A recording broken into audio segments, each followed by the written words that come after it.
Assalamualaikum warahmatullahi wabarakatuh. Selamat siang teman-teman semuanya. Selamat Iya, siang. yang Siang. yang Siang Gimana dok. nih kabarnya teman-teman semua pada hari ini? Semangat? Semangat. semangat. Oke, baik. Izinkan saya memperkenalkan diri teman-teman semuanya. Nama saya Fredly Nuryadi.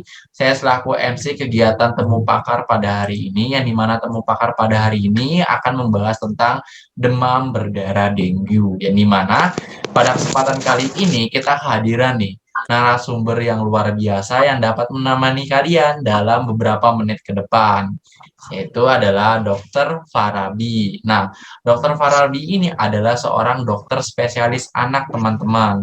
Nah, saat ini beliau sedang berpraktik di RSU Bunda Margonda.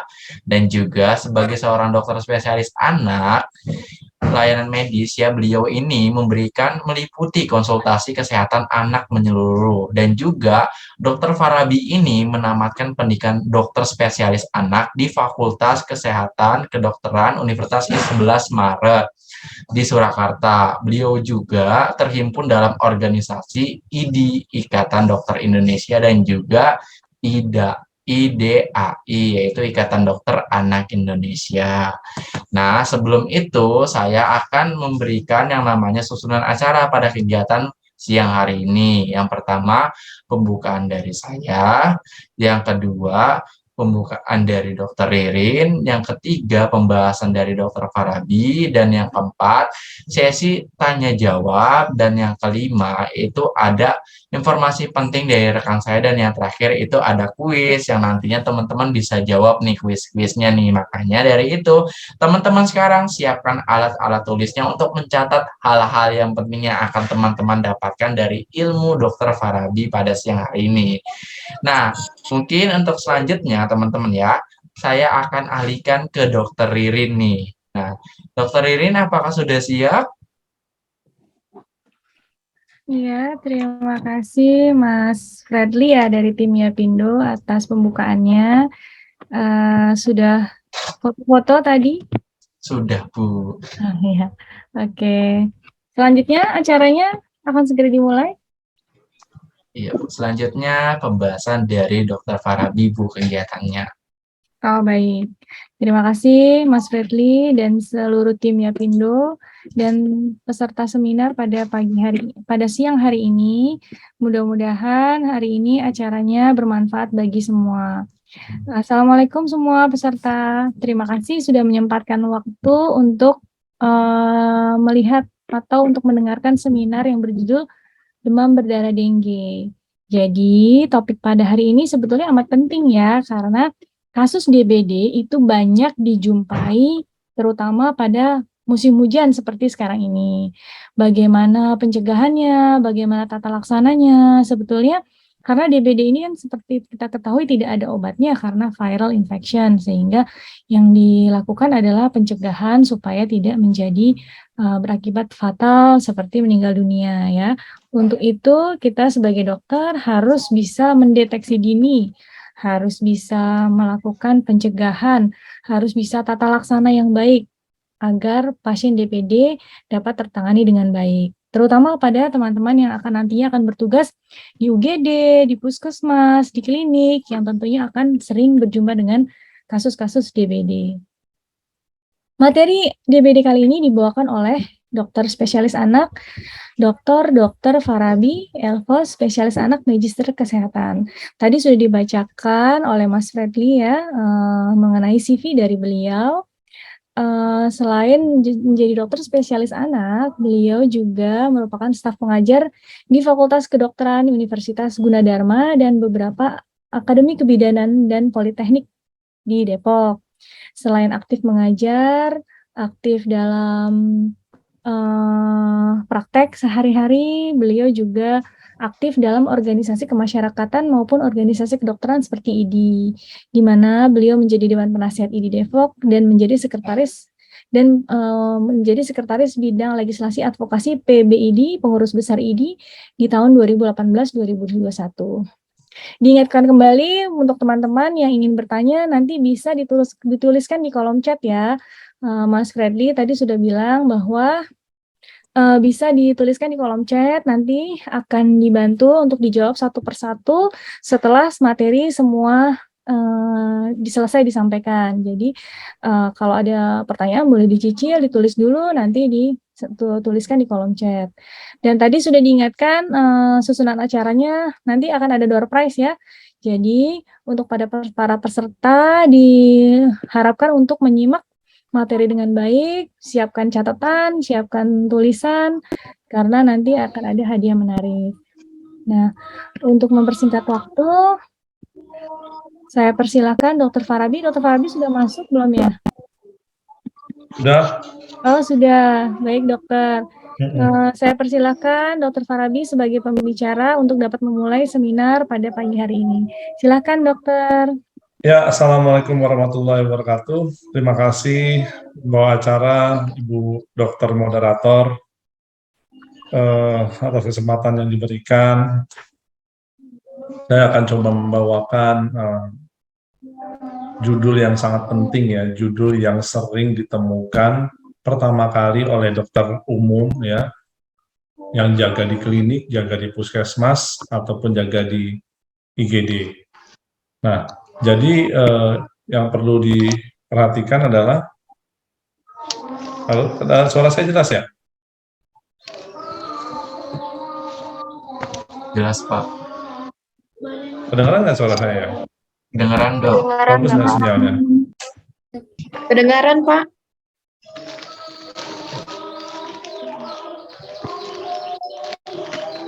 Jelas ya? Oke, mohon maaf. Baik.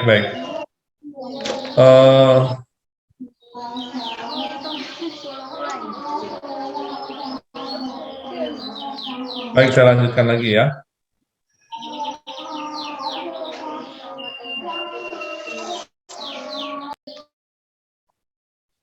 Jadi ini adalah hal yang paling sering ditemukan oleh dokter jaga dan ini masih menyebabkan kematian. Tapi yang perlu kita ingat adalah orang-orang masyarakat Indonesia ini lupa bahwa ada yang terus membunuh anak-anak Indonesia, yaitu demam berdarah dengue. Kadang-kadang masih super ketakutan sama hal yang lebih jarang dari dengue. Ngerti nggak maksudnya? Misalnya dia takut sama gagal ginjal akut progresif atipikal ya kan? Saya tidak bilang nggak boleh takut, bukan. Tetapi maksudnya jangan sampai melupakan demam berdarah dengue. Demam berdarah dengue ini juga hal yang penting dan masih ikut membunuh anak-anak Indonesia ya, bahasa kasarnya seperti itu. Jadi ini tantangan bagi kita para dokter, khususnya dokter umum sebagai ujung tombak, bagaimana mengenali demam berdarah di tahap awal dan bagaimana menata laksana demam berdarah di tahap awal yang sudah berat ya. Jadi demam berdarah berat, severe dengue. Jadi ini harus tahu, jangan sampai mengharapkan jawaban dari konsulen, dari telepon konsulennya dulu baru menata laksana, tapi harus menata laksana dulu. Dan juga harus menyadari dari mana kegawatan itu berasal dan bagaimana kegawatan itu terjadi. Nah, ini yang perlu kita bahas secara detail ya, perlahan-lahan supaya paham.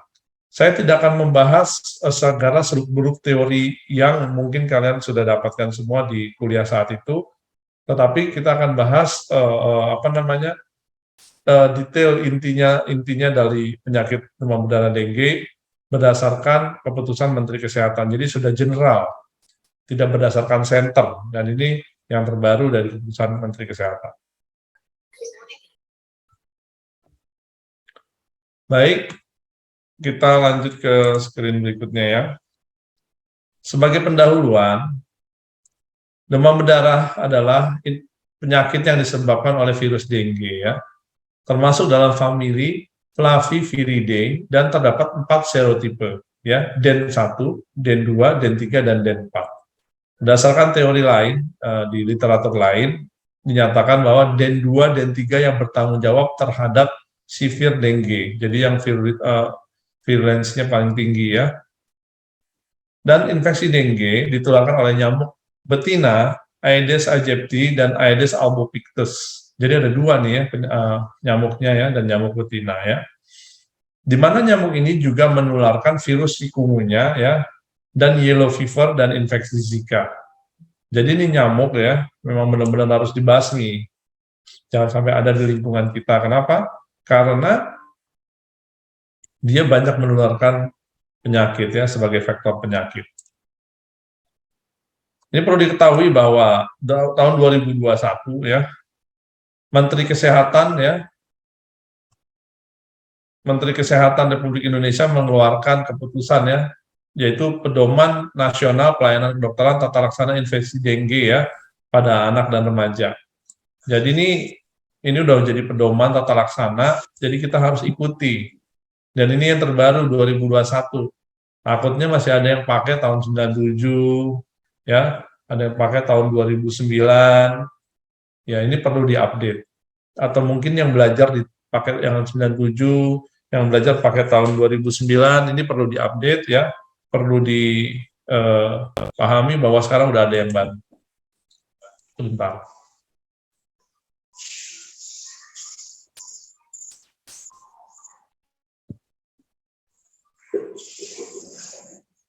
Terus dok, oke, 97, 2011.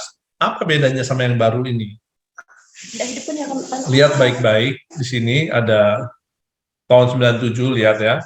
Di sini tahun 2011, di sini ya klasifikasi yang terbaru. Ya. Di mana tahun 97, kita ingat ya, namanya demam dengue. Yang keduanya DBD derajat 1 ya. Ini nggak tanpa shock nih. Yang kedua DBD derajat 2 tanpa shock namun ada perdarahan spontan. Ya, jadi 1 dan 2 waktu itu dibedakan dengan adanya perdarahan spontan ya.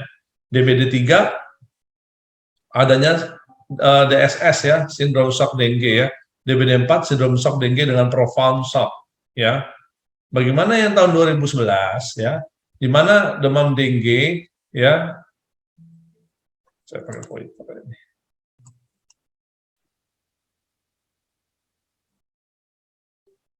Oke, 2011 demam dengue tanpa perembesan plasma, ini mirip nih kalau dilihat dari tahun 97 ya. Yang kedua juga sama, DBD derajat 1 tanpa shock, yang ketiga sama ya, yang keempat sama ya, yang kelima itu DBD derajat 4 ya, sindrom shock dengue sama ya. Terus dia ada lagi tambahannya di 2011 nih, expand dengue syndrome ya. Jadi ada expanded yang tambahan, gejala tambahannya ya. Nah, gimana dengan klasifikasi yang terbaru ya? Klasifikasi yang terbaru itu ada namanya dengue tanpa warning sign. Yang kedua, dengue dengan warning sign. Yang ketiga, severe dengue atau dengue berat.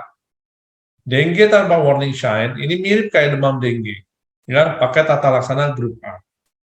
Kalau dengue dengan warning sign, ini derajat 1 masuk, derajat 2 masuk, ya. Ini pakai tata laksana nanti di grup B. Untuk severe dengue, ya, yaitu udah berat, dengue-nya udah ada perembesan plasma hebat, ya, perdarahan hebat, dan ada keterlibatan organ-organ lain. Ini severe dengue, ya. Jadi dibahas seperti ini ya, di perbedaannya, jadi mungkin mudah-mudahan teman-teman sudah paham. Bagaimana sih perjalanan penyakit demam berdarah ya? Ini saya langsung bahas ya di titik langsung di satu layar supaya harapannya mudah dipahami. Di mana kita lihat hari sakit ya 1, 2, 3, 4, 5, 6, 7, 8, 9, 10 ya. Perhatikan garis merah nih ya, stabilo merah ini ya, highlight merah. Apa nih ya? Merah orange ya, ke arah merah orange ya. Di mana di situ 3 lewat dikit sama 6 hampir habis. Itu adalah hari sakitnya.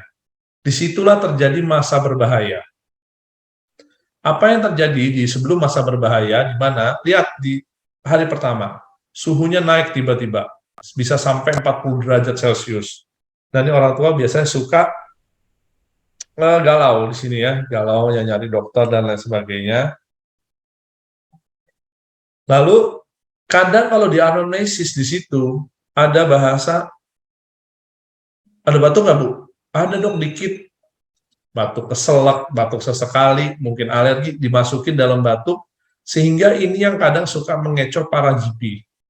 Para general praktisioner, para dokter umum suka terkecoh dengan adanya batuk, sehingga dipikir radang tenggorokan, ISPA, rhinofaringitis akut, faringitis akut, tonsilitis akut, dan lain sebagainya. Yang kadang dibuka memang di daerah faringnya suka merah. Ini hati-hati. Jangan sampai menindakbobokan kita, di hari pertama sudah dibilang radang tenggorokan, habis itu diberi obat, demamnya kan memang turun tuh, habis itu dipikir sama orang tua juga sudah membaik. Padahal masuk fase berbahaya. Ada perbedaan yang bisa diambil berdasarkan pengalaman ya. Kalau demam berdarah hari ketiga, itu biasa demamnya turun, anaknya lemes, nggak ceria. Kondisi umumnya turun. Tapi kalau anak-anak dengan ISPA ya, itu saat demamnya turun biasanya anaknya lebih ceria, lebih mau makan, ada perbaikan klinis yang lain.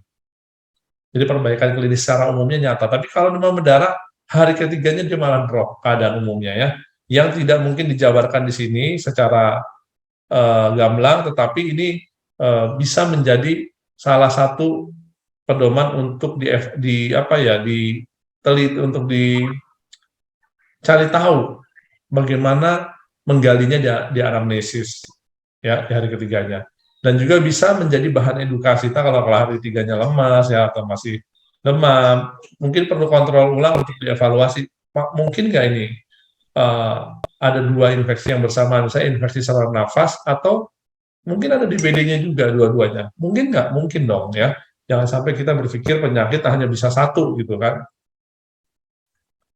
Oke ya, ini soal suhu ya. Lihat dia tinggi serat. Nah, ini masalah klinis yang muncul ya adalah dehidrasi. Kita tahu setiap 1 derajat kenaikan suhu tubuh diiringi dengan kenaikan metabolisme sekitar kurang lebih 25%. Sorry, maaf, 12,5% ya. 1 derajat kenaikan suhu tubuh diiringi kenaikan metabolisme senilai 12,5%. Kenaikan metabolisme ini tentu membutuhkan cairan yang lebih banyak dari biasanya. Ya, akan tetapi yang terjadi adalah anak malah malas minum. Bagaimana tuh, ya kan? Akan pelan-pelan membuat anak kekurangan cairan. Dehidrasi 1%, 1,5%, 2%, 3%. Malas minum, ibunya nggak tahu, ibunya kerja. Bapaknya kerja, nggak ketahuan, udah berobat, udah tenang, taruh di rumah, biar aja tidur, minumnya nggak digenjot, padahal anaknya sampai demam tinggi. Bukan dengan minum normal aja kurang, karena ada kenaikan 12,5% setiap 1 derajat, ini dia malah minumnya kurang dari normal dalam keadaan panas tinggi, beberapa hari, 1-3 hari. Akhirnya terjadi kekurangan cairan yang sudah dicicil sejak demam pertama. Sehingga terjadi potensial drop kekurangan cairan di hari ketiga ke depannya, seterusnya. Di mana kita tahu demam berdarah, dengue ya, ada berbagai teori patofisiologi ya. Ada patofisiologi yang terkenal adalah patofisiologinya yang teori komplement.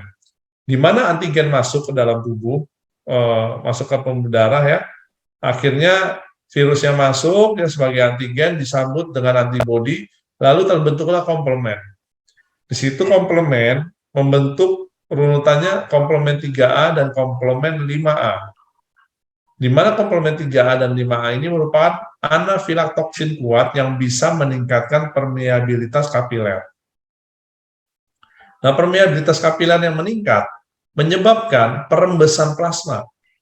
Nah, ya, jadi keluar nih. Cairannya keluar dari pembuluh darah, akhirnya tadinya udah dehidrasi, cairan keluar dari pembuluh darah, tambah terjadinya shock, hipovolemia.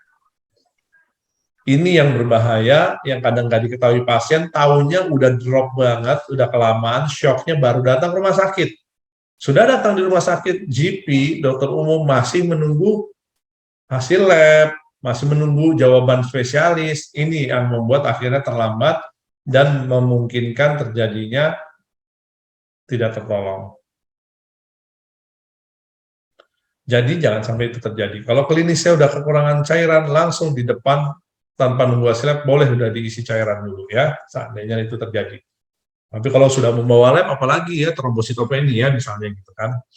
Kembali lagi ya, bisa juga terjadi di perdarahan karena trombositnya rendah ya. Teori trombosit rendah salah satunya ada yang dihancurkan di hati, karena ada yang teorinya dirusak oleh virusnya dan lain sebagainya. Intinya trombositnya turun. Karena trombosit turun nih lebih gampang terjadinya pembuluh darahnya jadi pecah misalnya, karena pecah akhirnya tidak bisa tertambal oleh trombosit yang biasanya menjalankan fungsinya pembekuan.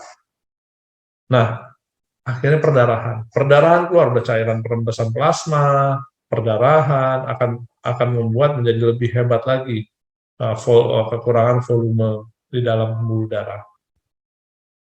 Kalau nggak ditolong terus, nggak ditolong, kata kelamaan tadi, udah klinik nunggu hasil labnya tertunda, ngambil darahnya susah, infusnya susah, akan menyebabkan kerusakan organ. Hipoksia yang terlalu lama, organ rusak ya, otak terutama yang berbahaya ya. Habis itu ginjal, jantung, dan seterusnya. Ini akan memperburuk keadaan klinis pasien. Apabila kita bisa melewati masa berbahaya itu ya, 3 sampai masa berbahaya ini ya dari sini ya, 3 sampai hari ke-6 lewat tertolong ya dengan bantuan kita ya, tentunya dengan izin Allah ya. Maka cairan yang tadinya dirembeskan keluar, kemana sih cairan dirembeskan keluar? Ke mata menjadi edem palpebra ya, ke paru-paru menjadi efusi pleura, dan ke perut menjadi asites. Lalu apa yang terjadi dengan cairan tersebut? Apakah perlu kita fungsi, kita keluarkan, atau kita operasi, kita keluarkan? Enggak, tidak perlu dilakukan apa-apa. Karena nanti di hari ke-7 dan seterusnya akan terjadinya reabsorpsi cairan, sehingga hati-hati jangan sampai kalian menolong pasien ini dengan banyak cairan di hari ke-3 dan hari ke-6, tapi tidak dirubah di hari ke-7-nya, bisa overload cairan. Kenapa? Cairan ditarik ke dalam tubuh, ya, masuk ke dalam tubuh ya, tapi kamu masih masukin cairan, loading cairan, buyur bisa pakai RL atau loading cairan ataupun apapun namanya ya. Ya, absorpsi terjadi ke dalam tubuh, masuknya apa ya, tubuh ya, ini T ya, tubuh ya. Masuk, kalian reabsorpsi cairan yang tadinya efusi pleura, asites masuk lagi ke dalam tubuh, kalian masih melakukan loading ya. Kalau kemarin awal-awalnya kan terjadi kan dehidrasi, cairan keluar ke tubuh ya. Habis itu permeabilitas kapiler meningkat, cairan keluar tubuh, keluar kemana? Ke efusi pleura, ke asites. Ini pas hari ke-7 dia masuk ke dalam balik. Kalau kalian tambahin infus yang ke dalam, ini hati-hati nih, overload cairan. Akhirnya kematiannya udah tertolong DBD-nya, kematian bisa terjadi karena overload cairan, dipikir masih shock yang ulang, padahal gara-gara overload cairan. Overload cairan bisa ditandai dengan parunya ada ronki. Ya, parunya ronki, tadinya nggak ada ronki ya, begitu habis masuk loading cairan terlalu banyak ya, parunya menjadi ada ronki. Tapi nadinya cukup ya, tidak shock. Beda sama yang apa namanya DBD yang terlihat seperti hipoksia, tapi gara-gara shock, nadinya nggak cukup, tensinya, tekanan nadinya kurang dari 20, tensinya rendah, akralnya dingin, ya, itu tanda-tandanya ya. Bagaimana laboratoriumnya? Laboratoriumnya, ya, hematokritnya, ya, apa yang terjadi tadinya normalnya di sini lama-lama meningkat ke sini. Nah, naik nih, ya. Itu yang terjadi dengan hematokrit. Kenapa hematokrit naik? Karena terjadi pengentalan darah. Kenapa darahnya mengental? Karena ini tadi nih. Nih, cairan keluar. Darah yang di dalam tubuh, T ini dalam tubuh nih ya, dalam tubuh mengental karena airnya banyak keluar. Kalau cairan darahnya mengental, hematokritnya meningkat. Terutama di hari keempat nih puncaknya menuju kelima, lalu lama-lama turun karena sudah mulai reabsorpsi cairan ya. Nah, saat sudah mulai normal lagi, jangan dihantam lagi sama cairan ya, hematokritnya sudah mulai turun karena sudah mulai cairan masuk ke dalam pembuluh darah lagi. Bagaimana dengan trombosit nih ya, ini trombosit nih. Trombosit awalnya normal, lama-lama turun nih. Turun ke arah bawah, ya kan? Turun ke arah bawah, turun lama. Begitu hari ke-6 baru mau siap-siap naik lagi. Hari ke-7 biasanya sudah naik. Ini perubahan laboratorium.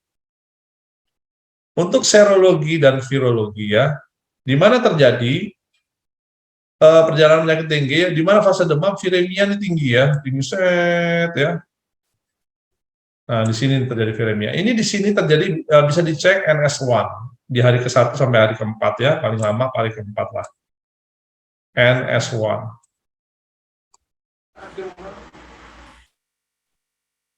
Lihat IgG dan IgM-nya mulai meningkat di hari ke-5 nih, udah mulai lumayan ya. Jadi IgG IgM anti dengue ini ya bisa dicek di sini nih, di hari ke-5 paling nggak ke atas ya. Sudah mulai signifikan ada dalam darah atau dinamain dengue blood, DB, dengue blood, IgG, IgM anti dengue ya. Tapi kalau NS1 sebaiknya di awal-awal. Apabila yang sudah terkena, sekeluarga kan ada DBD ya, anaknya datang lagi demam hari pertama, udah curiga nih, lingkungannya RW RT DBD, ininya DBD, boleh dilakukan.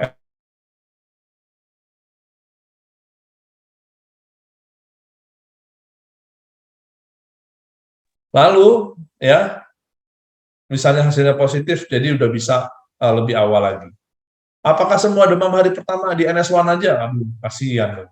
Apalagi anak-anak di bawah 2 tahun ini masih sering bolak-balik demam karena batuk, karena kenalan sama antigen yang lain.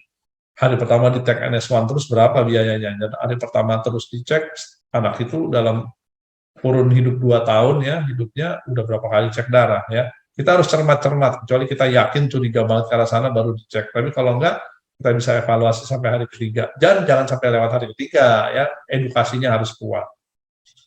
Dimana ini fase demam ya, fase kritis yang merah tadi, dan fase pemulihan yang setelah hari ke-6. Mungkin paham ya sampai situ ya.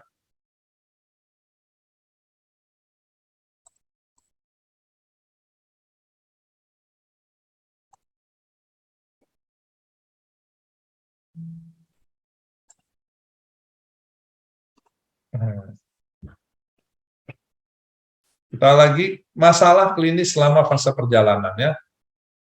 Kita lihat lagi tadi fase demam, fase kritis, fase pemulihan. Fase demam tadi yang viremia tadi ya, fase kritis tadi yang di stabilo orange kuning, orange merah tadi ya. Nah ini kita sekarang bahas lagi masalah klinisnya. Di mana terjadi demam berlangsung 2-7 hari ya. Dan perembesan plasma berlangsung 24-48 jam dan daerah absorpsi berlangsung 2-4 hari. Manifestasi klinis utama demam tinggi dan gejalanya konsisten dengan dengue ya. Itu manifestasi demam berlangsung 2-7 hari. Potensi komplikasinya dehidrasi karena berkurangnya asupan cairan, yang tadi kita cerita ya, bisa karena muntah ditambah dengan gejala muntah dan peningkatan metabolisme. Karena kenaikan 1 derajat bisa meningkatkan 12,5%, ingat itu ya. Kejang karena demam tinggi, bisa juga terjadi komplikasi dan perdarahan hebat. Perdarahan hebat sih jarang ya di fase demam ini ya.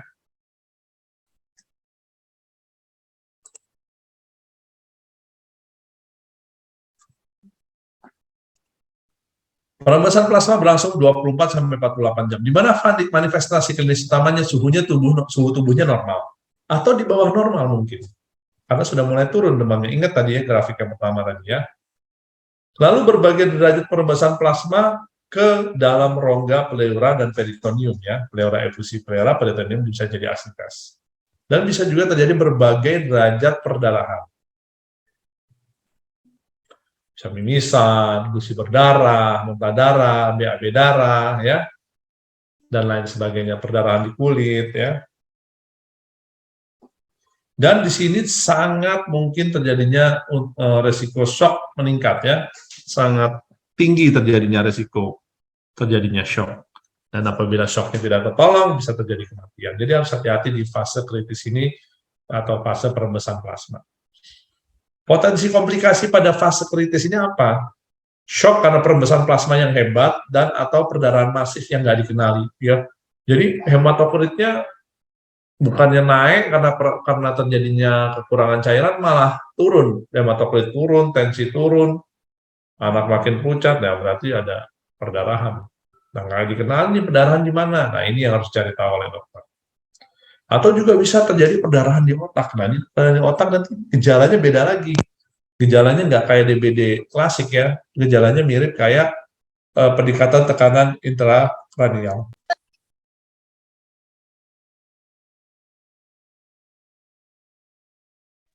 Terus, mohon maaf, terus kita lanjut ke kelainan metabolik ya, bisa terjadi hipoglikemi karena asupannya kurang ya, karena terjadi perembasan plasma yang hebat, bisa terjadi hiponatremia ya, kekurangan cairan atau muntah yang hebat, hipokalsemi, asidosis metabolik ya. Ini memang kalau udah ke arah gini komplikasinya, ini yang membuat demam berdarah menjadi kompleks ya, sangat kompleks yang kadang membuat anak tersebut tidak tertolong. Koagulopati ya, bisa terjadi koagulopati misalnya INR atau PTT-nya abnormal ya. Bisa juga terjadi kegagalan hati fulminan yang berat ya. Atau shock berkepanjangannya, prolonged shock ya, ini juga bisa menyebabkan kematian. Ini hati-hati ya, karena konsep dasarnya harus tahu ya, perembesan plasma, biasanya dehidrasi, bertambah ya, kita harus segera tolong dengan cairan, jangan sampai kelamaan. Di mana reabsorpsi berlangsung 2-4 hari ya. Manifestasi klinis utamanya adalah untuk yang reabsorpsi ya, fase pemulihan ya. Resolusi perembesan plasma dan perdarahan ya, stabilisasi tanda vital, reabsorpsi cairan kembali ke intravaskular ya, nafsu makan meningkat dan merasa lebih baik ya. Itu kelihatan banget klinisnya ya, stabilisasi tanda vital, tadinya tanda vitalnya naik turun ya, terus BAK-nya tadinya pekat menjadi lebih bening ya, nafsu makannya membaik, anaknya juga merasa lebih baik, lebih ceria ya. Potensi komplikasi ini bahayanya kelebihan cairan intravaskular, udah lagi loading terus nggak dikurangi di hari ke-6, 7, hati-hati ya. Atau resusitasi volumenya agresif yang terus-menerus selama fase pemulihan. Dia selamat nih, fase kritis dihajar terus, misalnya bahasa kasar aja ya, dihajar cairan terus. Tetapi di fase pemulihan bukannya langsung dikurangi ya dengan segera, malah masih dihajar terus. Nah inilah yang menyebabkan komplikasi kelebihan cairan, dan itu juga berbahaya apabila tidak diberesin.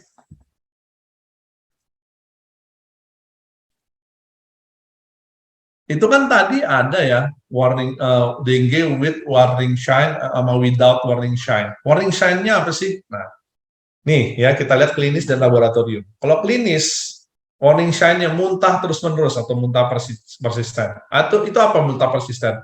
Dia lebih dari 3 kali episode muntah dalam 12 jam dan tidak dapat mentoleransi cairan oral. Tentu ya. Nyeri atau nyeri abdomen, perut nyeri terus-menerus dan intensitasnya bertambah sehingga mengganggu aktivitas, biasanya diam, ngomong terus nyeri bu, ini yang menyebabkan akhirnya orang tuanya galau ya.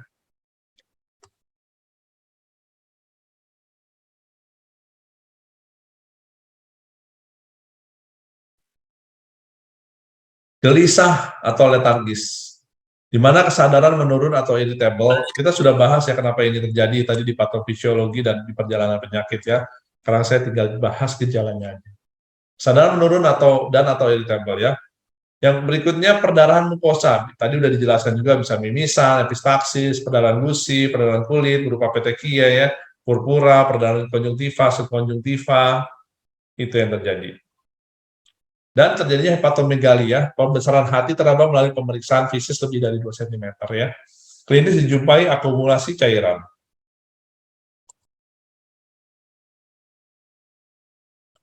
Kalau dijumpai akumulasi cairan ya, bisa terjadi edem palpebra, efusi pleura, asites, ini juga dijelaskan tadi ya. Kenapa itu bisa terjadi? Jadi warning sign, hati-hati kalau ada edem palpebra, udah terjadi efusi pleura, ini masuk warning sign. Jangan sampai dianggap DBD yang biasa aja ya, apalagi ada asites juga. Laboratorium untuk kadar hematokrit dan jumlah trombosit ya, tadi udah dibahas bahwa peningkatan hematokrit dibandingkan dengan sebelumnya disertai penurunan cepat jumlah trombosit. Ini warning sign. Jangan sampai kita tidak terwarning sehingga tidak bisa menata laksana dengan baik. Lalu bagaimana diagnosis banding saat fase demam? Ya, kondisi yang mirip dengan dengue pada fase demam apa tuh? Flu-like syndrome, tadi kita udah ngomong ya, selesma, influenza, campak, cikungunya, infeksi mononukleosis, COVID-19, nah ini udah terbaru nih kan, ada COVID-19, kita jangan sampai berpikir COVID, ternyata dia DBD, ya. COVID-19 mungkin di anak manifestasinya beda ya.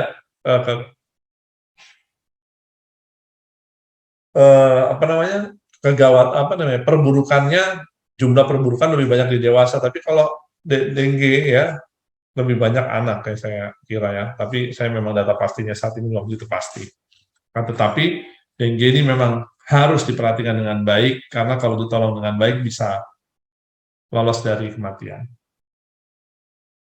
Untuk demam dan ruam ya, rubella, campak, demam skalartina ya, infeksi meningokokus, chikungunya juga bisa reaksi obat ya karena demam, karena ada ruam-ruamnya itu ya.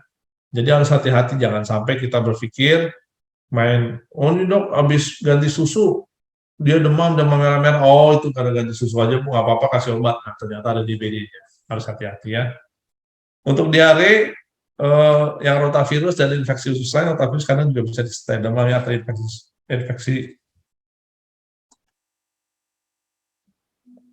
infeksi usus lainnya harus harus hati-hati ya. Penyakit dengan manifestasi neurologi, misalnya meningoencephalitis, kejang demam, kita juga harus tidak boleh lengah. Itu diagnosis banding saat fase demam, saat pertama-tama datang ke kalian. Nah, ini kalian harusnya flu-like syndrome, demam ruam, diare, penyakit neurologi ya. Bagaimana diagnosis banding saat fase kritis? Datangnya sudah kritis ya. Kita berpikir bisa penyakit infeksi atau keganasan atau gejala klinis lainnya. Misalnya kalau penyakit infeksi, gastroenteritis akut, ya harus hati-hati ya, malaria, leptospirosis, ini mirip-mirip semua nih, demam tifoid, tifus, hepatitis viral, serokonversi HIV akut, sepsis bakterial, shock septik, COVID-19 atau MIS-C ya. Di mana keganasan bisa leukemia akut dan keganasan lainnya. Gejala klinis lainnya adalah akut abdomen ya, di mana appendicitis akut, kolesistitis akut, perforasi akut, ini juga mirip ya, dia demam, nyeri perut, seakan-akan kayak nadinya lemah. Ini juga harus hati-hati ya, ketoasidosis diabetes, ini juga sama mirip ya, karena ya tahap-tahap kritis ini sama-sama kekurangan cairan ya. Namun bedanya kan ketoasidosis diabetikum, nafasnya kusmol, gula darahnya tinggi ya. Tapi kadang-kadang yang repotnya di mirip ketahuan adalah karena berpikir bahwa jarang anak Indonesia itu, jarang anak-anak kena diabetes. Nah ini yang kadang-kadang lengah. Terjadinya asidosis laktat, kelainan darah, kelainan ginjal, ini juga bisa jadi masalah.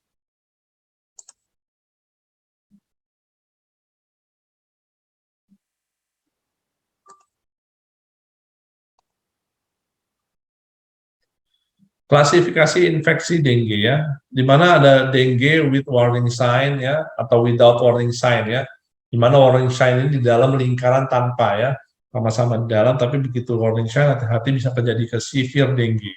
Di mana kalau terjadi severe dengue terjadi kebocoran plasma yang berat ya, jadi kebocoran plasma yang berat ya, perdarahan berat, kerusakan organ berat, ya itu bisa jadi severe dengue. Kriteria untuk dengue with or without warning sign ya. Kalau probable dengue, tinggal atau bepergian ke daerah endemik dengue ya. Demam dan 2 kriteria berikut, mual, muntah, ruam, nyeri perut, uji tonikat positif, leukopenia, warning sign apapun. Ini kalau ini terjadi demam dengan 2 kriteria ini ya, bisa jadi probable ya. Konfirmasi laboratorium dengue penting ya. Ketika tidak ada tanda kebocoran plasma, kita harus pastikan dulu nih, ada nggak gitu. Kalau dengan warning sign kriterianya ya, nyeri perut dan nyeri tekan perut, muntah persisten ya, klinis akumulasi cairan, perdarahan mukosa, letargi, gelisah, pembesaran hepar lebih dari 2 cm, laboratorium peningkatan hematokrit dengan hematokromatosis yang cepat, itu sudah warning sign ya. Ini memerlukan observasi ketat. Kenapa dinamakan warning sign? Supaya observasinya ketat dan intervensi, jangan diam aja. Kalau nggak jadi severe dengue, di mana severe dengue kebocoran plasma berat menyebabkan shock atau DSS ya, atau bisa juga akumulasi cairan dengan distress pernapasan. Di mana terjadi perdarahan hebat dievaluasi oleh klinisi ya. Kerusakan organ berat ya, lever misalnya AST atau ALT lebih dari 1000 ya. Kalau SSP kerusakan organnya apa? Bisa terjadi penurunan kesadaran, atau bisa kena masalah jantung dan lainnya yang sudah dijelaskan tadi sebelumnya.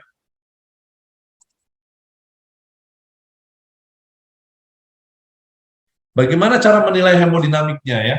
Pertama, parameternya tingkat kesadaran. Ya kalau sirkulasinya stabil tentu kontaknya baik ya, responnya normal. Ini bagus nih sirkulasinya pasti ya. Walaupun bisa saja untuk awal-awal kayak shock terkompensasi kontaknya masih baik, tapi responnya normal sampai respon terhadap suara ya. Kalau yang udah decompensated ya shocknya ya, berarti kontaknya udah mulai tidak adekuat, hanya berespon terhadap nyeri sampai tidak berespon sama sekali terhadap stimulus unresponsive.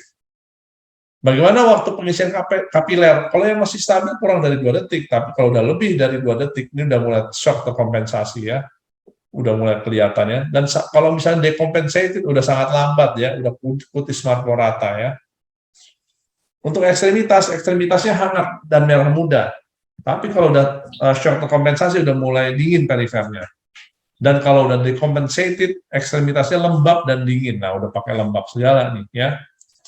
Untuk volume nadi perifer, volumenya baik kalau masih stabil. Untuk terkompensasi atau compensated ya, compensated shock itu lemah, cepat volume nadinya, dan hentakannya cepat dan dangkal ya.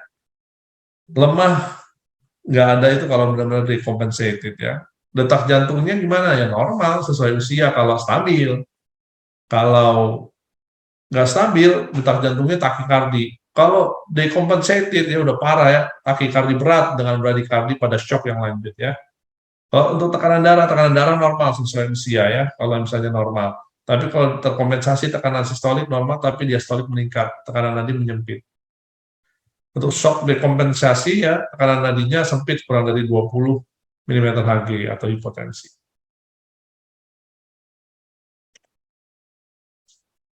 Tekanan jadi udah ini, kalau misalnya terkompensasi juga bisa terjadinya shock hipotensi postural ya. Untuk dekompensasi tekanan darah udah mulai nggak terdeteksi ya. Untuk frekuensi napas normal kalau yang stabil, taki penuh untuk yang shock terkompensasi dan shock dekompensasi kalau astrodosis metabolik hiperpenuh. Diuresisnya normal untuk berat badan kurang dari 30 ya.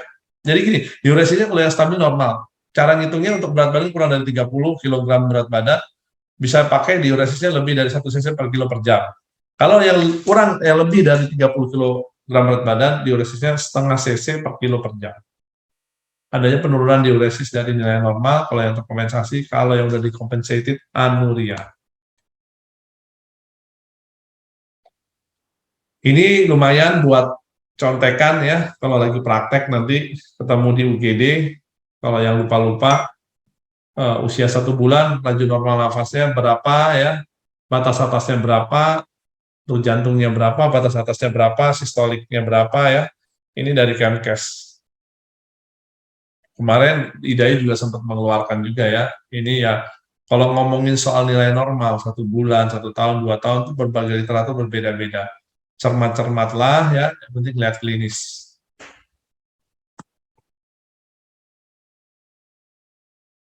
Ini ada 5-in-1 manuver, magic touch ya. Tolong dilakukan setiap meriksa pasien di UGD ya, sehingga kita bisa membedakan ya terjadinya masalah atau tidak. Masalah sistemik khususnya. Dimana yang first-nya color ya, yang keduanya capillary refill time, yang ketiganya temperatur ya, yang keempatnya pulse volume detakan volumenya ya, tekanan nadinya ya. Yang terakhir adalah pulse rate.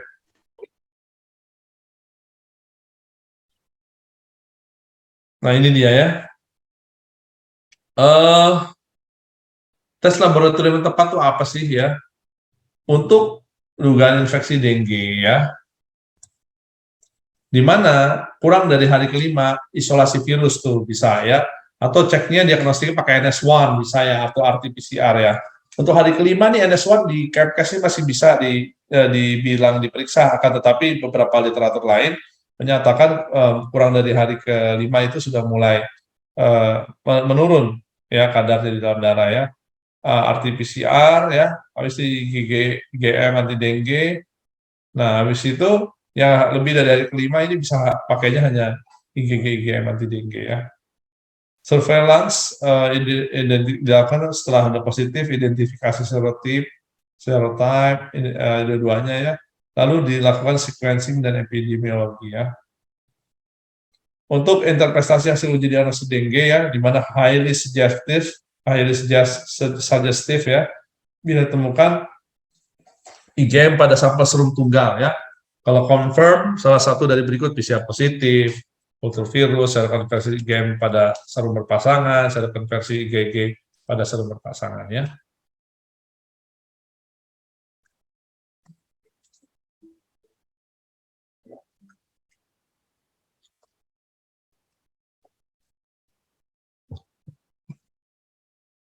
Ini alur tata laksana dengue ya. Diagnosis tinggal atau berpergian di daerah endemik disertai demam atau dua kriteria ya, di mana mual, muntah, ruam, nyeri, pegal, tanda bahaya, atau meningkat positif, leukopeni ya. Terus cari warning sign-nya. Ada nggak nyeri abdomen? Ya, muntah terus-menerus, perdarahan mukosa, pembesaran hepal, akumulasi cairan klinis, letargi, gelisah, peningkatan hematokrit dengan penurunan trombosit. Kalau ada, ya, kalau nggak ada ya, warning sign ya grup A ya. Tapi kalau ada pasien dengan warning sign bisa ke grup B ya. Atau keadaan penyerta bisa terjadi ya bayi, diabetes mellitus, PJB, yang kepala kronik, kelainan hati kronik, ya, gagal ginjal nih yang lagi musim ya, hemolitik, kondisi sosial buruk ya, itu masuk grup B juga ya, dirawat inap ya. Kalau grup A rawat jalan, walaupun banyak juga dokter yang nggak berani kalau melihat trombositnya turun walaupun anaknya baik-baik saja. Pasien dengan kondisi kebocoran plasma berat, ya, distress nafas, shock, perdarahan berat, gagal organ berat, pakai grup C ya, atau rawat inap. Ini adalah algoritma dari fluid management pada shock terkompensasi ya. Ini perlu dikasih tahu ya buat teman-teman GP ya. Kalau menemukan shock terkompensasi yang sudah dibuatkan tabelnya tadi di sebelumnya ya. Jadi systolic pressure-nya maintain but mempunyai berkurangnya perfusi. Itu langsung dikasih kristaloid ya, isotonik 5-10 cc per kilogram per kilogram per jam selama 1 jam. Kalau ada perubahan ya, kalau ada perubahan lari ke sini, turunkan menjadi 5-7 cc per kilo per jam selama 1-2 jam. Lalu turunin lagi 3-5 cc per kilogram per jam 2-4 jam. Lalu turunin lagi 2-3 cc, terus turun. Jika pasien menunjukkan perbaikan cairan bisa dikurangi ya. Lalu monitor hematokrit tiap 6-8 jam ya. Kalau pasien nggak stabil ya, bertindak berdasarkan hematokritnya. Kalau misalnya stabil ya sudah ya, tapi kalau hematokritnya meningkat, pikirkan untuk bolus cairan ya, atau meningkatkan jumlah cairan yang masuk. Jika hematokritnya turun, pikirkan transfusi dengan whole blood ya, fresh whole transfusion ya. Jadi hematokritnya turun, masih tetap shock ya, kemungkinan ada perdarahan, jadi harus dipikirkan untuk melakukan transfusi. Lalu di stop saat 48 jam. Jadi karena masa pembesaran plasma 24-48 jam ya. Bila tidak ada perubahan, ya, no improvement ya, lihat hematokritnya. Kalau hematokritnya meningkat, lagi kasih, tapi kita kasih hajar lebih kencang lagi, 10-20 cc per kilo per jam selama 1 jam ya. Kalau hematokritnya turun ya, artinya apa? Nggak ada perubahan, tapi kalau hematokritnya turun, jangan-jangan ada perdarahan. Aneh. Nah ini yang kata kunci ya, nggak ada perubahan. Kalau hematokrit naik memang karena kekurangan cairan, tapi kalau hematokrit turun malah karena ada perdarahan ya. Tapi kalau hematokritnya naik dikasih 10-20 cc meningkat, ada perubahan, perbaikan, ya udah turunin 7-10 cc selama 1-2 jam, terus turun lagi kayak begini, persis kayak gini ya, turun pelan-pelan ya. Kalau nggak ada perubahan, lagi cek lagi hematokritnya nih, tuh kembali ke sini, cek lagi hematokritnya, lihat yang mana ke arah sini atau ke arah sini, kurang cairan, kalian kurang loadingnya atau memang malah ada perdarahan ya, gitu.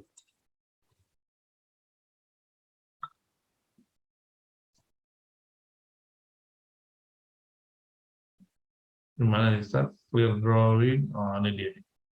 Ya, berikutnya adalah Fluid management pada hypotensive shock ya, ini lebih berat lagi ya. Jadi hypotensive shock ini fluid resuscitation-nya 20 cc per kilogram pakai RL atau ring as ya, atau dengan koloid selama 15 menit. Usahakan ambil hematokrit sebelum diresusitasi kalau bisa ya. Ambil dulu hematokritnya supaya kalian bisa melihat ininya apa namanya perubahannya. Jadi sebelum dan sesudah ya, sebelum diambil, begitu sesudah di loading, ambil lagi ya hematokritnya dilihat. Kalau ada perubahan, turunin 10 cc per kilogram per jam selama selama 1 jam, turunin lagi 57 cc per kilo per jam selama 1 sampai 2 jam, turun lagi. Nah gitu, ingat ya, turun kalau ada perubahan ya, sampai 48 jam perembesan plasma. Kalau nggak ada perubahan, lihat hematokritnya. Kalau hematokritnya naik masih tetap tinggi ya, berarti ulangi lagi ya 10 sampai 20 cc per kilo selama setengah sampai 1 jam. Tapi kalau ada perubahan ya udah kembali lagi turunin lagi 10 cc per kilo per jam, 7 cc per kilo per jam, 5 cc turun gitu ya, turun terus kayak yang tadi ya. Tapi kalau nggak ada perubahan, ulangi pengambilan hematokrit, lalu evaluasi lagi hematokrit itu tinggi apa hematokrit rendah. Tinggi berarti masih kurang. Ya, 10 sampai 20 cc yang tadinya 15 menit, yang kedua setengah jam, yang ketiga 1 jam, jangan cepat-cepat banget. Lalu kalau belum ada perubahan, ambil hematokritnya, lihat kalau hematokritnya turun, jangan-jangan memang ada perdarahan, pantas di isi cairan nggak berubah ya. Ini merupakan jumlah pemberian cairan per jam untuk pasien dengan berat badan lebih. Misalnya berat badannya gede nih, jangan pakai itulah apa namanya antem cairan pakai berat badannya dia. Kalau berat badannya 80 ya, anak yang umurnya 8 tahun misalnya atau 12 tahun ya jangan itu nanti overload ya. Jadi ini adalah perkiraan berat badan ideal atau IBW ya berdasarkan kilogram ya, dimana kalau misalnya ini bisa jadikan patokan ya.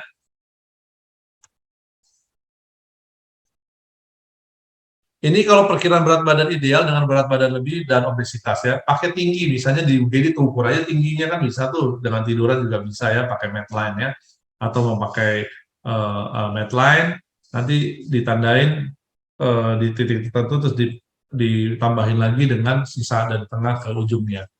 Artinya kalau misalnya tingginya 150, kira-kira ideal body weight-nya 50 kg misalnya. Ideal body weight-nya cewek 45,5 ya. Ini dari mana? Dari WHO nih ngambilnya ya, Dengue Guideline for Diagnosis, Treatment, and Control 2009. Dan jangan lupa cek balance cairan ya, balance cairan itu input sampai dikurang output ya.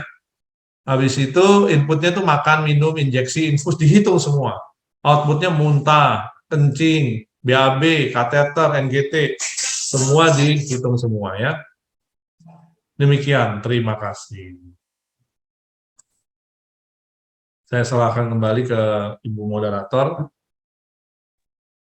Terima kasih Dr. Farabi. Selanjutnya kita akan masuk ke materi tanya jawab.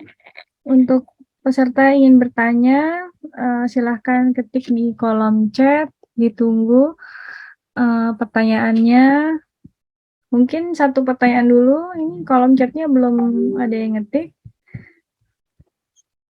Buat teman-teman, ayo silakan bertanya, nanti akan ada hadiah dari Yapindo, ada door prize, sehingga dimohon teman-teman yang sudah memperhatikan dapat menjawab dengan baik nanti pertanyaan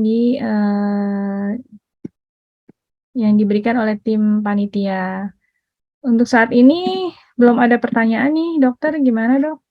Mungkin sepertinya kalau tidak ada pertanyaan, halo dok? Suaranya ada pertanyaan. Ini Japri nih ke direct message di dalam. Udah. Di dalam apa namanya? Di dalam.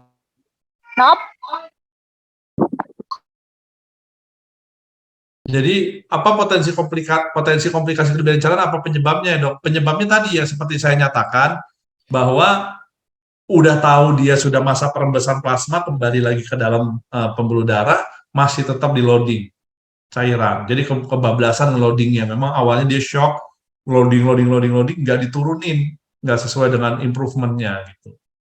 Nah, itu jawabannya. Jadi harus hati-hati, jangan sampai kita loading doang lupa nurunin. Itu akan jadi komplikasi kelebihan cairan. Oh iya, baik dokter. Pertanyaan selanjutnya ini sepertinya sudah ada di PowerPoint ya dok. Gejala-gejala apa saja yang muncul pada DBD? Bagaimana penanganan DBD dan apa yang dimaksud dengan severe dengue? Yang dimaksud dengan severe dengue adalah dengue berat, di mana terjadi perembesan plasma berat, ya, terjadi shock, ya, itu adalah severe dengue. Jadi kita harus benar-benar perhatikan hal tersebut. Jangan sampai severe dengue ini kita tata laksana seperti dengue biasa, ya. Di mana ketika severe dengue itu udah ada shock, ya, udah ada distress pernafasan, ya, perdarahan hebat, ya, ada kerusakan organ hebat, penurunan kesadaran, jantung, levelnya meningkat. Nah, itu termasuk dalam severe dengue. Oke, baik dokter. Pertanyaan selanjutnya, apakah penata laksanaan pengobatan penyakit DBD pada pasien kanker darah sama dengan pasien non-kanker? Dan bagaimana nutrisi, makanan, dan minuman yang sebaiknya dikonsumsi oleh pasien DBD untuk membantu proses penyembuhan? Apakah pengobatan penyakit DBD pada pasien kanker darah sama dengan pasien non-kanker darah? Tergantung kanker darahnya sudah sampai di tahap mana. Ada komplikasi apa? Ada nggak komplikasi ke jantung? Ya, kalau ada komplikasi ke jantung ini memang harus ditata laksana multidisiplin dengan dokter jantung anak, ya, dan lain sebagainya. Terus apa namanya?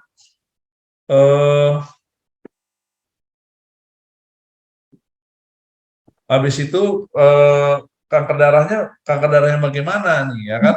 Kanker darahnya bagaimana? Jenisnya apa? Stadiumnya apa? Nah, itu tergantung banget. Yang jelas penata laksana sedikit butuh ketelitian dan mungkin butuh restriksi cairan tergantung komplikasinya. Untuk nutrisi, makanan apa yang perlu dikonsumsi di DBD? Nggak ada yang spesifik, ya. Sampai saat ini belum ada penelitian menyatakan harus makan jambu 5 buah sehari misalnya, kan, atau makan sari korma 5 sendok per hari, itu belum ada. Intinya makan diet bergizi lengkap saja. Karena biasanya anak-anak itu malas makan kalau lagi DBD. Jadi seperti itu. Ya, baik. Berarti pertanyaan selanjutnya dari Angela Marsha terjawab ya, Dok. Jambu biji bisa menaikkan trombosit. Tadi sudah sekalian dijawab ya. Selanjutnya, untuk anak autoimun yang mengalami gejala DBD, bagaimana penanganan tepatnya? Apakah aman jika diberikan suplemen vitamin untuk booster imunitas tubuh pada pemulihan penyakit demam berdarah? Jadi gini, pertama, kalau misalnya autoimunnya, apakah memang diberikan imun booster atau vitamin? Ya, kadang-kadang nggak diberikan. Ini jangan sampai salah persepsi. Dan kalau misalnya demam berdarah juga tidak diberikan, karena tata laksana dasarnya kan tadi kita lihat tidak ada itu, kan. Dan untuk pemulihan penyakit demam berdarah itu kan pulih sendiri dia, self-limiting disease. Kita hanya kita perlu melewati hari ke-1 sampai ke hari ke-7, ya. Tadi kan udah dijelaskan di grafik tadi. Kalau setelah selesai, hari ke-7 selesai, ya udah, nggak perlu dikasih vitamin untuk supaya selesai. Itu guideline-nya tidak ada. Kalau para dokter anak suka memberikan, itu mungkin keputusan pribadi mempertimbangkan satu dan lain hal, tapi belum ada di guideline. Oh, baik dokter. Pertanyaan selanjutnya dari Niken Fitri, Salsabila Alivia, Anggun Liana, dan Ikomang juga Desi Larasanti itu sama semuanya, Dok. Intinya menanyakan apakah pasien DBD yang sembuh masih menyimpan virus di dalam tubuhnya dan apakah bisa terjangkit lagi apabila sudah pernah terkena DBD? Ya, ini penelitiannya masih terus berlangsung, ya. Salah satunya adalah setelah vaksinnya diciptakan, ya. Kemarin sempat kontroversial begitu divaksin pakai teori secondary heterolog disease, begitu kena jenis den yang lainnya malah jadi berat, makanya sempat ditarik, tapi juga ternyata bisa setelah yang bisa terkena lagi, tetapi biasanya gejalanya lebih ringan. Itu yang penelitian yang ada. Memang tapi masih kontroversial. Intinya masih bisa terkena lagi dan tetap harus berhati-hati karena kadang-kadang belum bisa menghindari apakah bakal potensial shock atau tidak. Dan kalau seandainya waktu itu dibilang DBD, kadang-kadang dokter sebelumnya bilang DBD pada trombositnya cuma 129.000, ternyata sebetulnya kalau dicek aslinya nggak DBD, dia udah yakin kena DBD, bilangnya DBD. Ketemu ke kita nggak boleh langsung percaya begitu aja. Jangan-jangan waktu itu memang bukan DBD. Ya kita udah, oh ini nggak bakal shock nih karena awalnya sempat DBD. Nah ini hati-hati, bisa saja dia waktu itu cuma 129, mirip gejala DBD tapi dibilang DBD, dan sekarang terjadinya shock terjadi. Jadi harus hati-hati. Jadi ada beberapa teorinya masih kontroversial. Intinya kita sebagai dokter harus berhati-hati. Bagaimana riwayat sebelumnya? Iya, baik dokter. Dan tidak bisa menyimpan virus di dalam tubuhnya. Ya tadi ada pertanyaan itu. Nggak ada DBD ngumpet di dalam tubuh lama, dia self-limiting disease setelah hari ke-7 ke atas. Oke, baik dokter. Selanjutnya untuk pertanyaan dari Dulito Situmorang, apa saja tindakan preventif, promotion, kuratif, dan rehabilitasi untuk DBD? Sepertinya ini sudah ada semua dari PPT tadi ya dok? Iya, 3M+, itu sudah terkenal ya kan, bisa dilakukan. Sudah dijelaskan. Selanjutnya ada yang bertanya mengenai pemberian cairan nih dok. Kalau ditanya apakah indikasi pemberian diuretik, apa tanda-tandanya jika terjadi overload? Nah, ini pertanyaan juga yang sama dari Elisa, Rizwan, dan Jeremia. Kalau untuk selain itu, cairannya yang diberikan apa? Kenapa pakainya RL atau ringel asetat? Dan mengapa katanya tidak boleh memakai dextrose 5%? Mungkin bisa dijawab sekalian dari 3 penanya ini, dokter. Sepertinya berhubungan pertanyaannya. Silakan, dokter.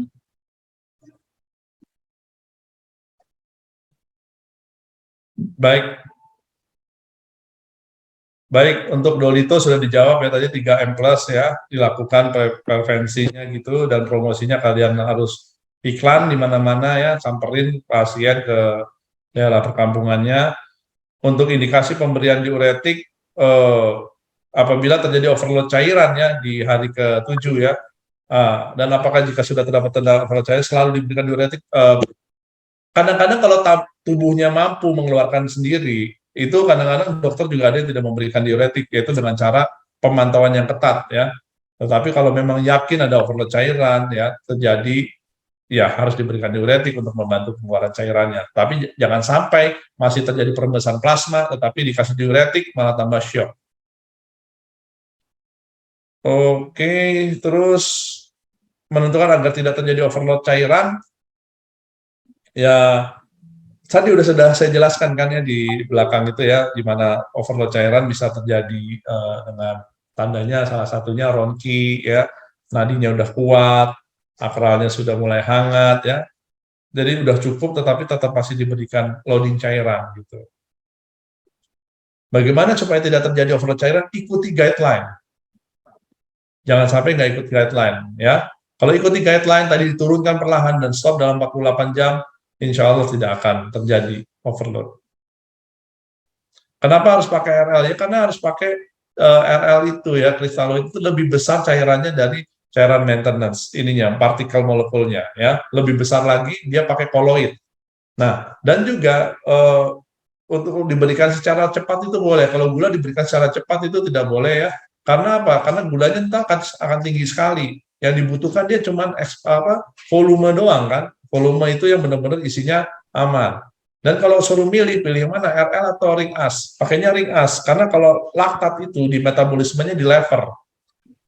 Kalau asetat itu di otot ya. Kalau di lever itu DBD, levernya sudah kerja cukup berat. Kalau dikasih laktat akan memperberat kerjanya lagi. Jadi sebaiknya pakai asetat. Jika tersedia, kalau nggak tersedia terpaksa pakai laktat. Dan jangan pakai dextrose ya. Begitu. Oke.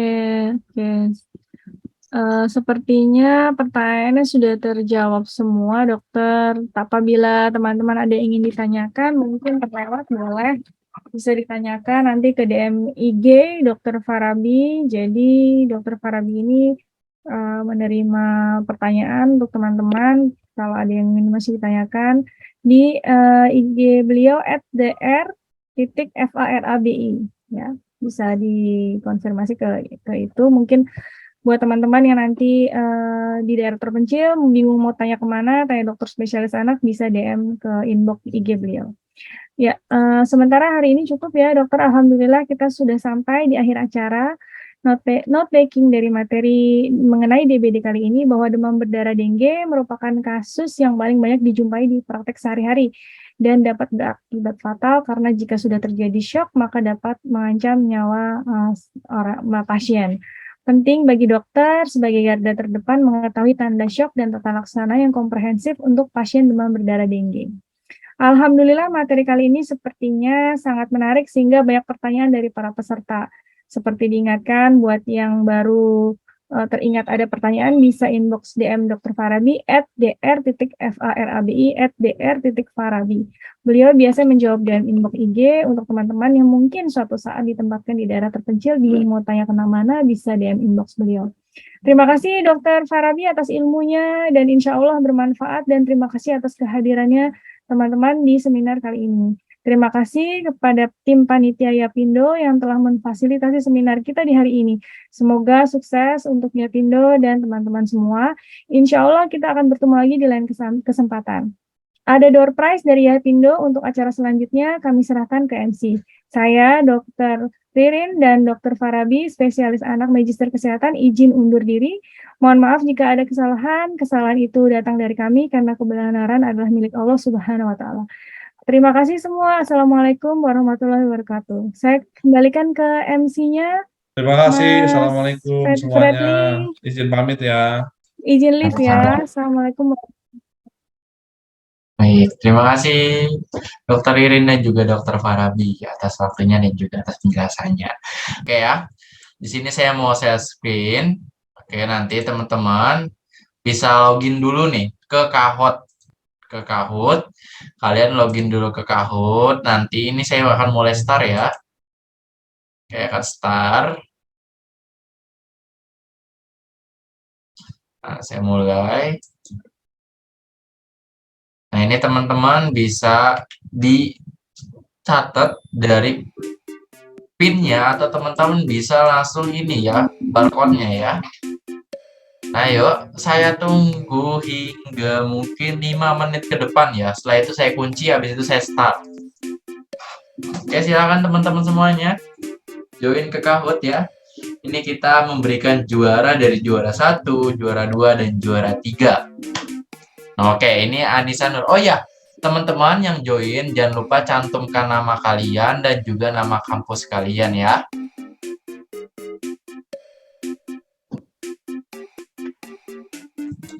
Oke, saya mulai kunci ya. Langsung saya mulai. Oke, ini ada 18 orang ya. Oke, saya kunci. Oke, sudah. Saya klik start. Oke, 3, 2, 1. Kita mulai ya.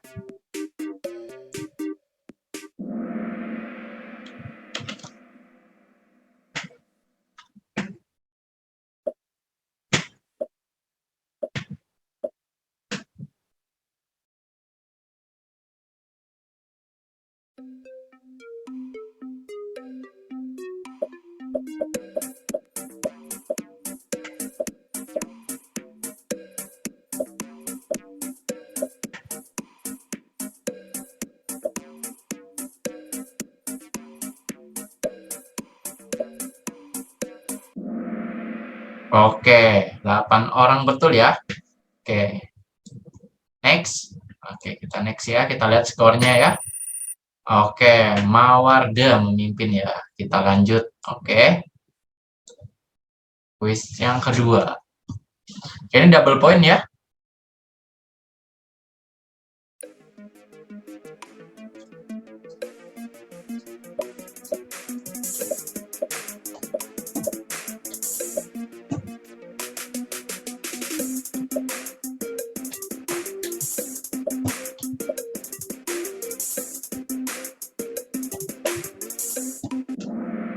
Oke, 8 orang betul ya.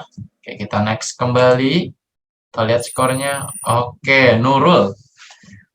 Nurul puncak ya saat ini ya. Disusul Alian dan juga Gina. Oke, kita next. Soal nomor 3 nih. Oke, double point lagi nih.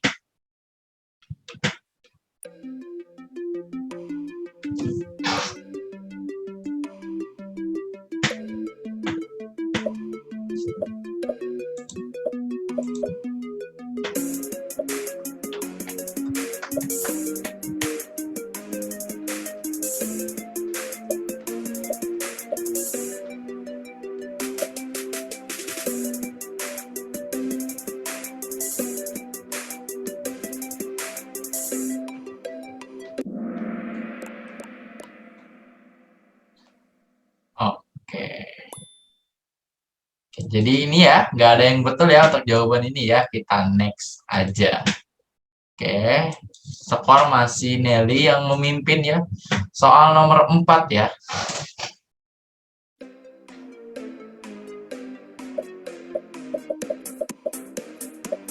Ini sangat mudah sekali ya, karena banyak yang menjawab. Oke, salah 2 orang ya.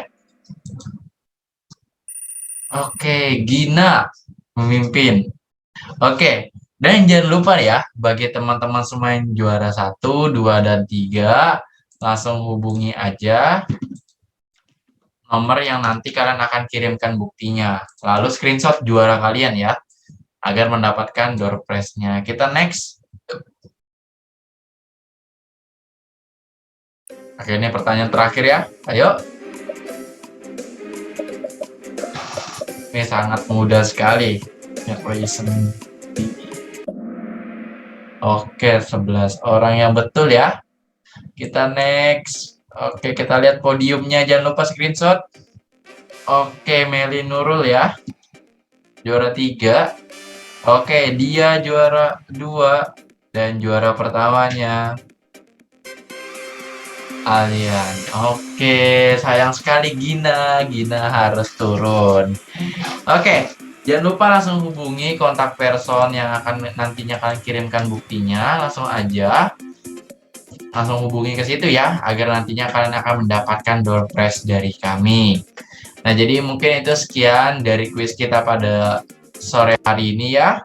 Semoga dengan teman-teman mengikuti temu pakar ini, teman-teman jadi semangat lagi belajar dan juga teman-teman dapat menambah wawasannya di setiap temu pakar yang kami adakan. Nah, mungkin itu saja dari saya. Apabila ada kata maupun sikap saya kurang yang mengenakan, mohon dimaafkan teman-teman. Saya akhiri. Wabillahi taufiq wal hidayah. Wassalamualaikum warahmatullahi wabarakatuh. Selamat sore teman-teman semua. See you. Waalaikumsalam warahmatullahi wabarakatuh.